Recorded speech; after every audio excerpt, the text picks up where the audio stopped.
Good morning, beloved, and welcome to Beacon Unitarian Universalist Congregation. We are a community committed to radical inclusion, to feeding the human spirit, and yes, to healing the world. Good morning to you, you early risers, as well as you still sipping coffee, not sure you want to see daylight. Good morning to you who dive all in, and you who are never, ever going to drop your name in that chat. Welcome, welcome, beloved, to the weary and the wonderful, the brave and the bold. Welcome to the flawed, uncertain, the strong and the glowing. Welcome to those whose hearts are broken, and to those in the highest of glory, glory, alleluia this day. From each of our stories, from the brilliance of our communities and the diversity of our knowing, origin, families, and futures, welcome to all of you. And gratitude, beloved, gratitude for the us we are creating in these moments. Would you take a moment and check in that chat if you feel ready and willing to do that? Tell us where you're connecting from as we begin to share together, to bring our individual lights into this greater beacon. Let us know not only where you're connecting from, but maybe your name and your pronouns. And if this is your second or your third or your 4th billionth time, I'm not sure that works, with us this day, maybe consider sharing this. Who might need to be welcomed? Who might need a little light in their lives at this moment? Share our post on Facebook, or go ahead and copy the link, you YouTubers, and text it to a friend or loved one who you're thinking about. Let them know what it is to be part of something greater than any one of us, to source hope together, to create in us that truly can be a beacon that we all need in these days and times. So welcome, beloved. We are so grateful that you are here, that we are here, wherever here is, together in these moments. So let us begin taking that individual light into a bigger, greater, truer beacon.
Welcome was originally wilkuma in Old English, a combination of will, or pleasure, and kuma, or guest.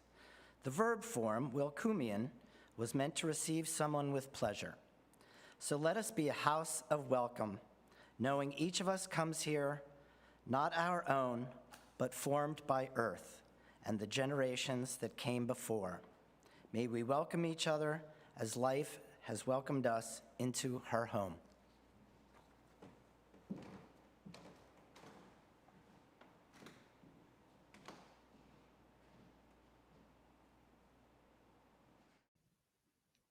A story adapted from Jewish folklore by Nicole Jacobson and Tuli Patel.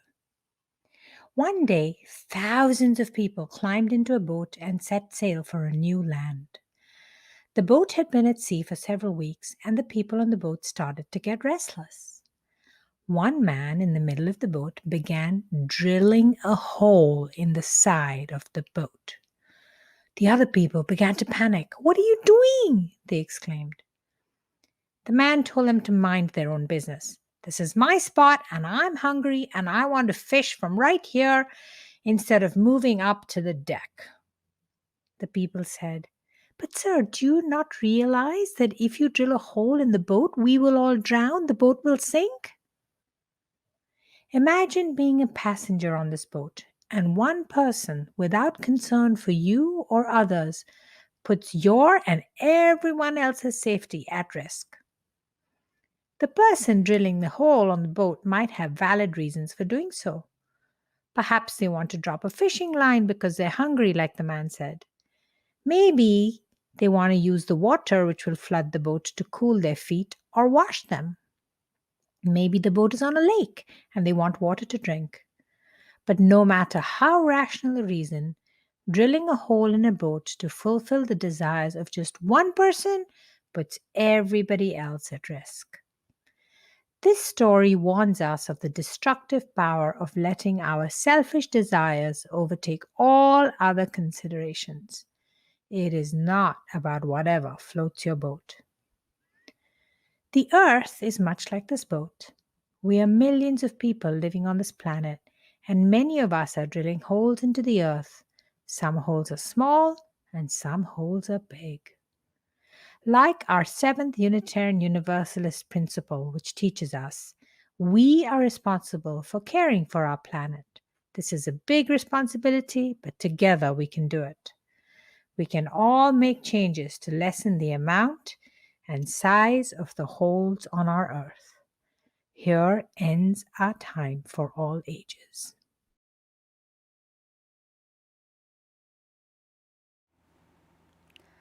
From the gift of story and the brilliance of music, thank you, John. We turn now to a time of listening and centering. As we begin this meditation, I invite you, if breath is a source of centering and strength right now for you, to utilize your breath to come into a place where we can discern the still small voice. Breathing in to the count of 4 and elongating that exhale to the count of 5. Finding this rhythm in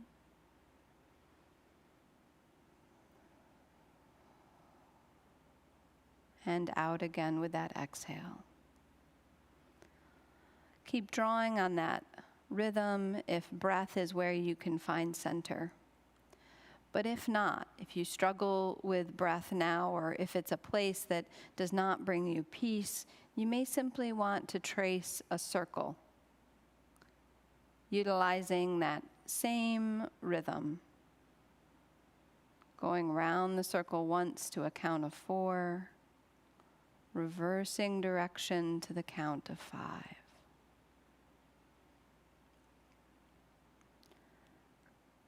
Yesterday evening, a group of Beacon friends and members gathered virtually for a Green Vespers service, for a time to consider how to center into earth, how to live in right relationship with the earth. We shared a time of connection building, and I'm going to invite you into this practice now. Oftentimes in meditation, we close our eyes, but I'd ask you to open them and to rest your gaze on something you can see that is living, perhaps something you can touch if not see. It might be a beloved pet, a tree through the window, a house plant, perhaps the face of a beloved.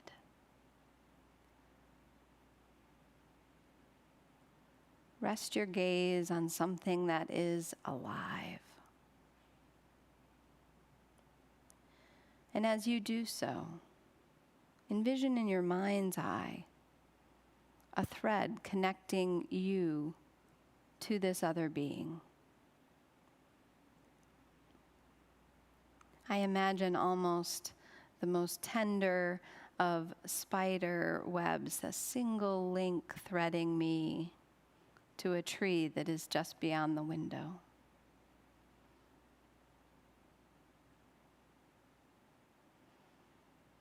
Build this connection, drawing on that rhythm in your breath or the tracing.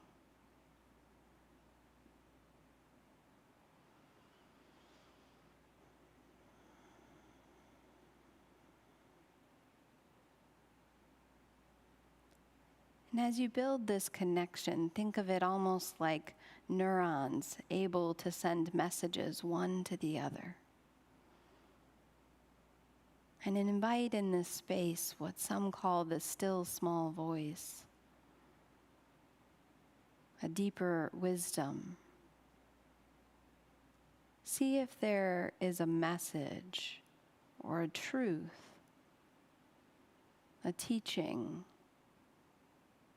or an insight that is gifted to you this day.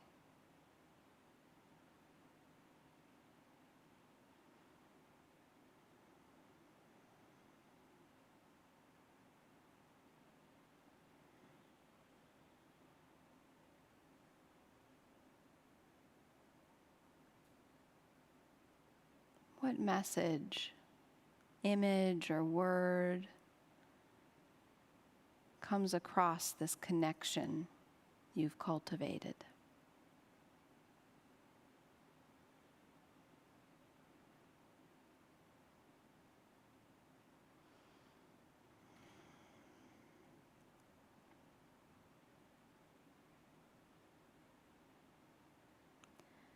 And then, as you are ready, I invite you to draw on breath again, or that tracing. As you give thanks for this connection, perhaps as you offer gratitude for the greater web of which we are a part, for the life that surrounds you and inhabits you now.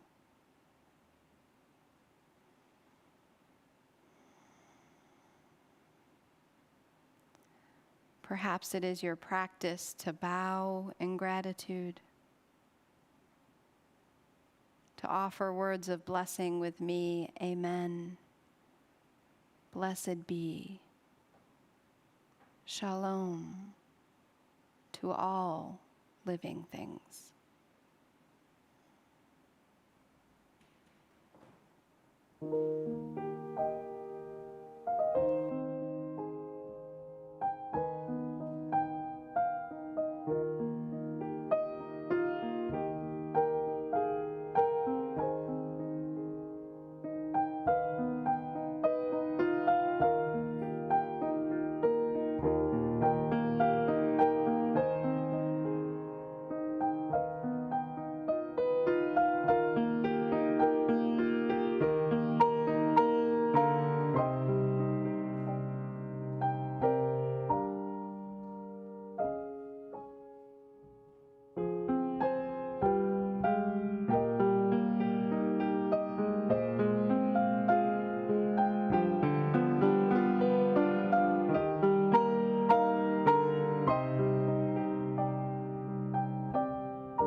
Each Sunday, we hold together the fullness of life through our weekly candlelighting so that we may hold each person's sorrow or joy as a community.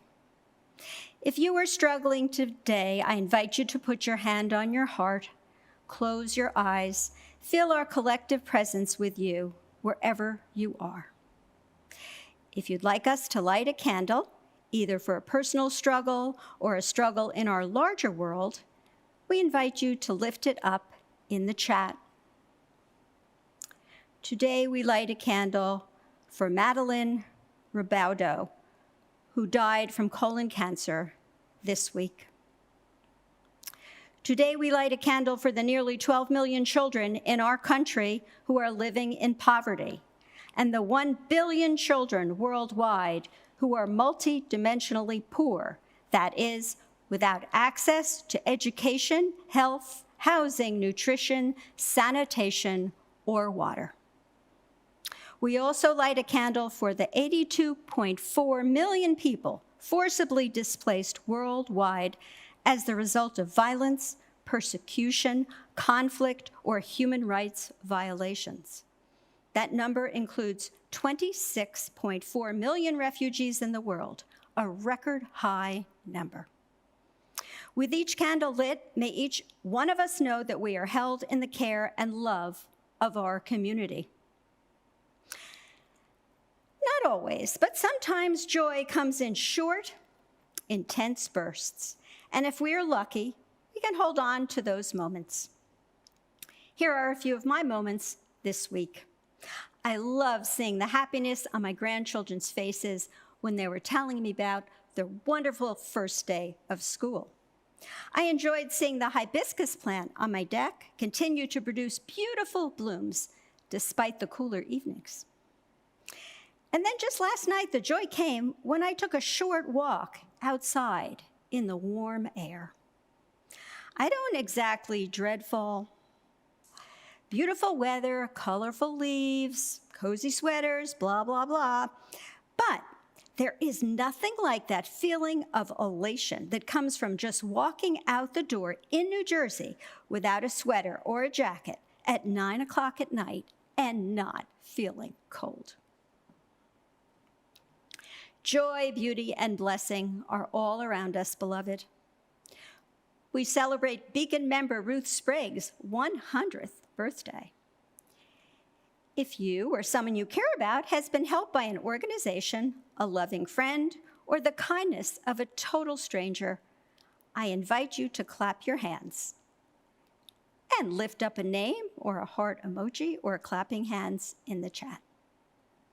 Today, we celebrate the heroes who work with our children, teachers and other educators, social workers, administrators, ministers, childcare workers, and the list goes on.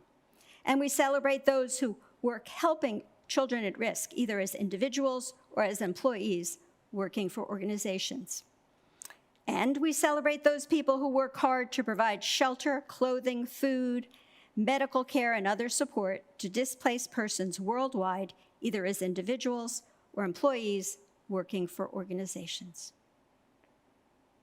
Beloved, for these gifts and so much more, we give thanks. I feel very lucky to have found Beacon when I did.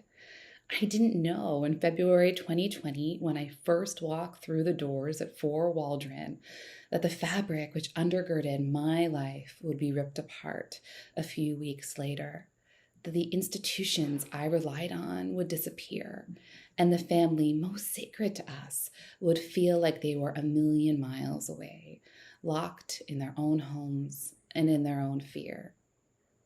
Beacon served as an anchor for us in more ways than one during the pandemic. In the early months, my family and I seemed to be untethered from time, the days of the week blurring together, every day a repeat of the one before. However, we knew it was Sunday because that was the day we attended virtual services at Beacon. We brought a week's worth of grief and fear, joy and gratitude into our living room each Sunday as we streamed services.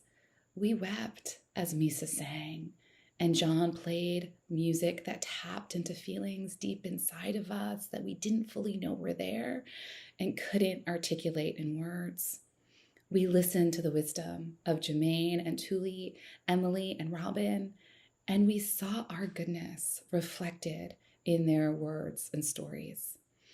This sacred hour each week restored my faith in myself and the world around me. You may have seen my children, John and Julia, bopping around the Zoom frame during coffee hour, almost always in Christmas pajamas, no matter the time of day, no matter the season. I remember one morning Jermaine messaged us and said, "Hi, John and Julia. I'm so happy to see you." After reading that, John turned to me with bright, wide eyes and said, "Mommy, I think they like me." In a year of disconnection, being seen, being known, being loved, isn't that what we all really yearn for? I'm profoundly grateful for the support Beacon has provided my family during the pandemic. In this time of deep fear, suffering, uncertainty, disconnection, our souls were nourished and our spirits were nurtured each week. I counted on it, and it sustained me during this remarkably difficult time. And I know it will continue to sustain me during times of joy and sorrow, which will surely come again and again, as Beacon will support countless others. The truth is that we create this community called Beacon together, you and me, us. Our mission comes alive through our relationships, our voices, our leadership, and our gifts. Now we move into a time where we give generously in support of that mission that comes alive in our lives and in the world. In a minute, you'll see ways to contribute to Beacon. We invite you to lean into this practice of generosity. I know firsthand it makes a difference. Thank you.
Words from the book Active Hope by Joanna Macy and Chris Johnstone. When a change wants to happen, it looks for people to act through. How do we know when a change wants to happen? We feel the want inside us. There is a desire, a tugging at us to be involved. But that doesn't make the change inevitable, because standing in our way are all those who say we're wasting our time, that it isn't possible, that it will be too hazardous. For the change to happen through a resistance that has been holding us back.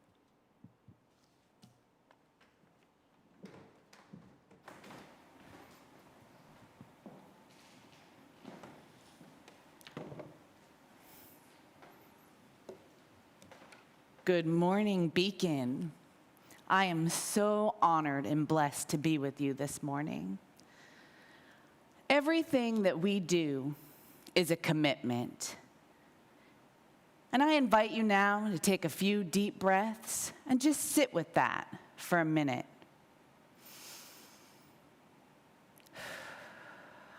Play with that in your mind and really unpack what that means. Let's just think of this morning, for instance. What did you do to keep this commitment? To be present this morning, present with me, and present with your church family. Maybe you woke up early, made coffee, made breakfast. Perhaps you prepared the space around you so that you were comfortable. Those who are a part of the service made a commitment and prepared in advance and spent time practicing for today so they could bring you their gift this beautiful Sunday morning. Sometimes our commitments are big and obvious, like getting married or having children. Sometimes they're small and seemingly insignificant. Some of our commitments are made with great care and effort, and others are made without any real thought at all. Many times, when we think of our commitments, we may easily feel overwhelmed by just the sheer idea of adding another time-consuming task to our plates. And sometimes we are so busy, we forget the small stuff. Those commitments that just seem so small, they don't even matter. Does anyone remember the ever-famous book about 20 years ago, Don't Sweat the Small Stuff? Now, those books, they taught us to live in the moment and to focus on the big picture. And that the big picture could be your work or your marriage or your children, perhaps your schoolwork. These books taught us to ignore our little feelings and that they weren't important, that the little everyday heartbreaks and annoyances weren't worth feeling or working on or even good enough to pay attention to.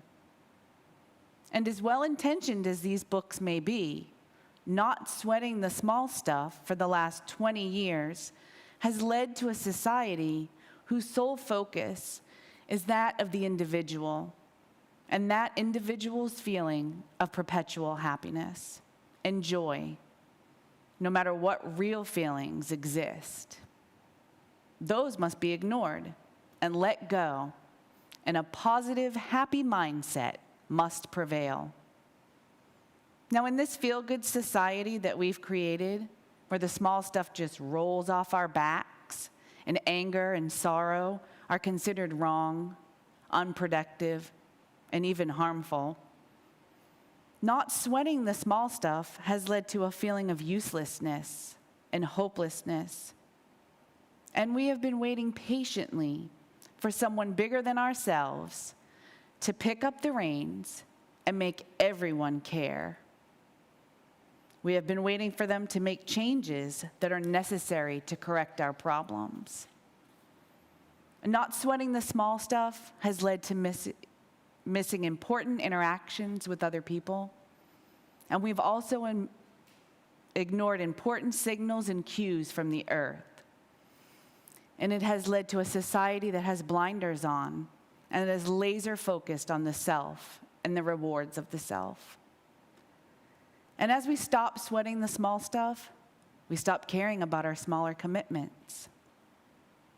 Now, one day, while I was speaking with a friend, I was inquiring about what changes or commitments I could make to make the planet a better place, or at least not make it worse. Now, this friend is known in our community to be extremely eco-friendly, and I was excited to hear what he had to say. And after he told me all the things that I could do, he punctuated it with, "But none of that really makes a difference. We need the government to step in and make changes." I felt deflated. Now what? Do I wait for the government or a company for change and just continue with the status quo? And that's when I realized that everything that we do is a commitment, and we can affect change by attending to the small stuff. Again, I invite you to think about walking around a store for just a moment. Perhaps you're in the shampoo aisle. Looking around, how many plastic bottles do you see? Probably hundreds. I want you to envision the sheer size of Walmart, Target, Costco, the mall, medical complexes. Just imagine a busy strip of land on a main street. I'm sure whatever you're imagining is lined with restaurants and stores, apartments, car dealerships. And ask yourself, if I am so unimportant, then why is all of this built for me? Why are there 70 different shampoo companies and aisle after aisle of products and clothes that are aimed at me for my commitment to buy? Why are children watching 25,000 to 40,000 commercials in a year if they're so small and unimportant? And if all these products and services are created to get you to commit to something, we are the glue that holds the status quo together. We must perceive ourselves as powerless, waiting for the powerful to change, to continue to hold up the system. Every word you speak, every action you take, every dollar you spend is a commitment. And it's a commitment to better the future of the planet and society as a whole, or a commitment to the status quo, waiting for the someone else to change it.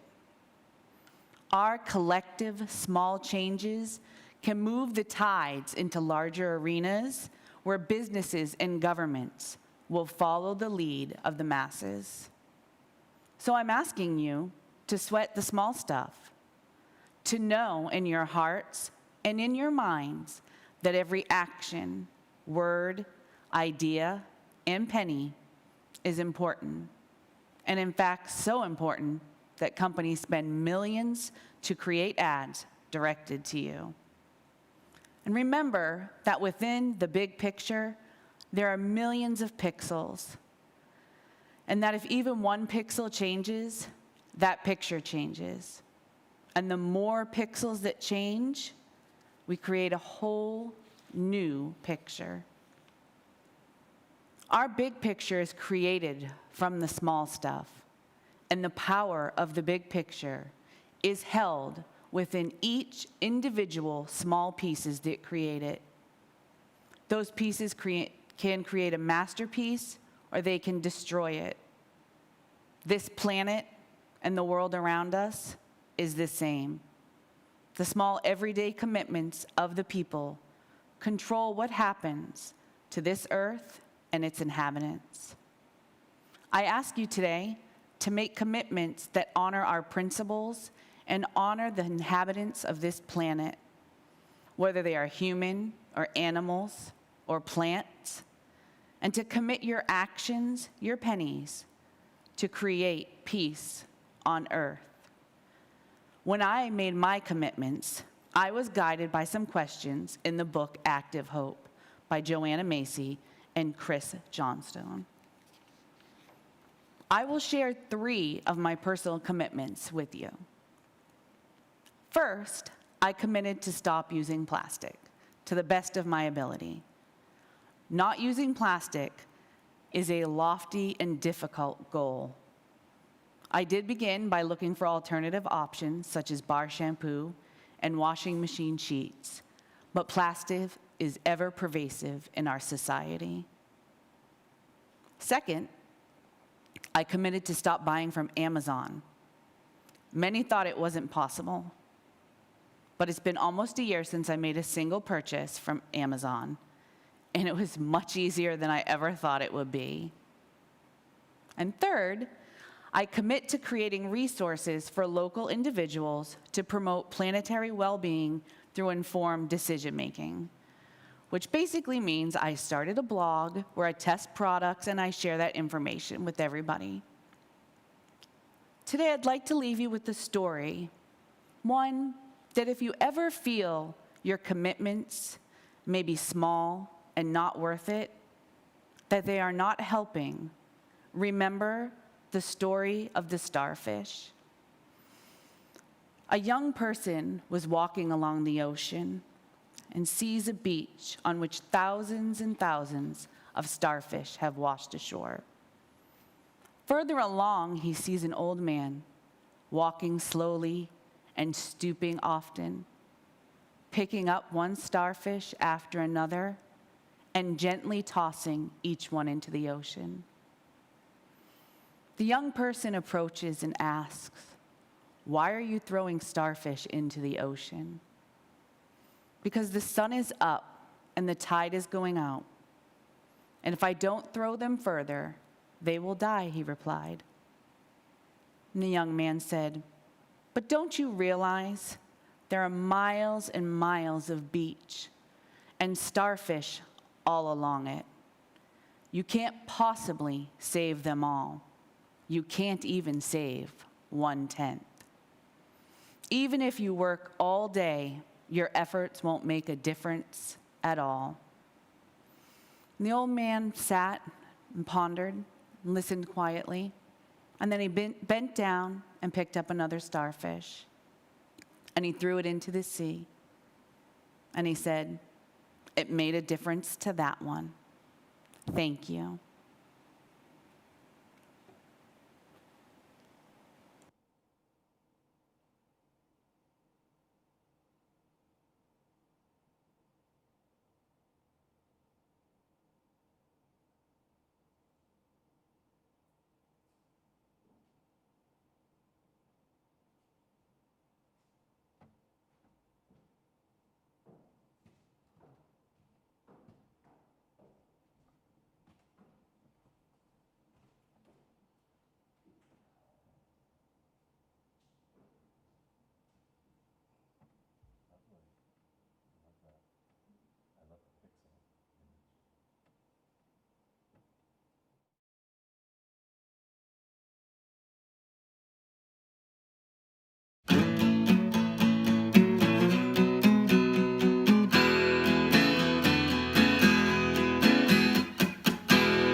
You don't know what you got till it's gone. They paved paradise, they put up a parking lot.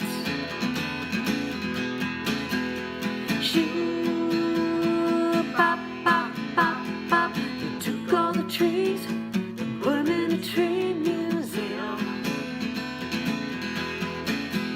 And they charged the people $1.50 just to see them. Don't it always seem to go that you don't know what you got till it's gone? They paved paradise, they put up a parking lot. Shoo, bop, bop, bop, bop. Hey, farmer, farmer, put away the deed.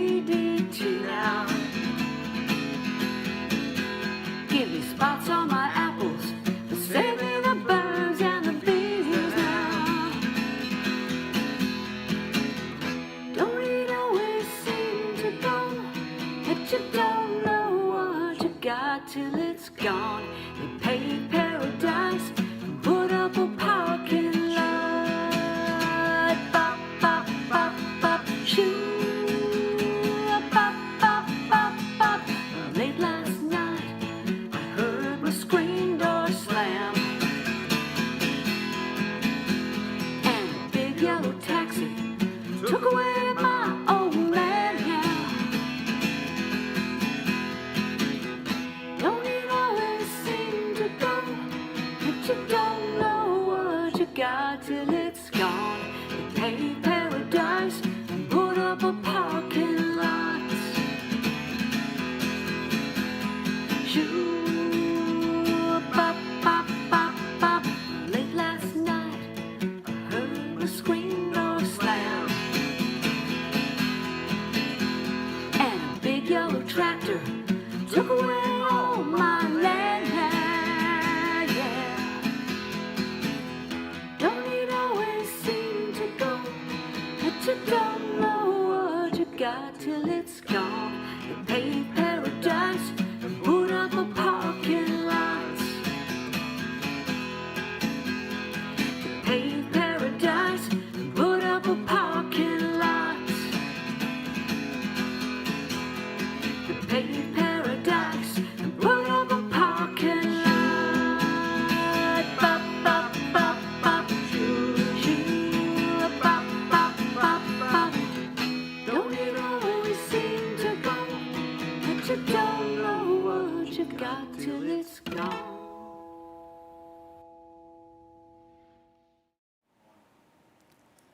Change is not easy. It takes commitment, it takes courage, and it means speaking up and standing firm, even when you feel alone or even afraid. Rise up, beloveds. Lead the way. Claim your power. Be bold, be brave, and be blessed. Amen and blessed be.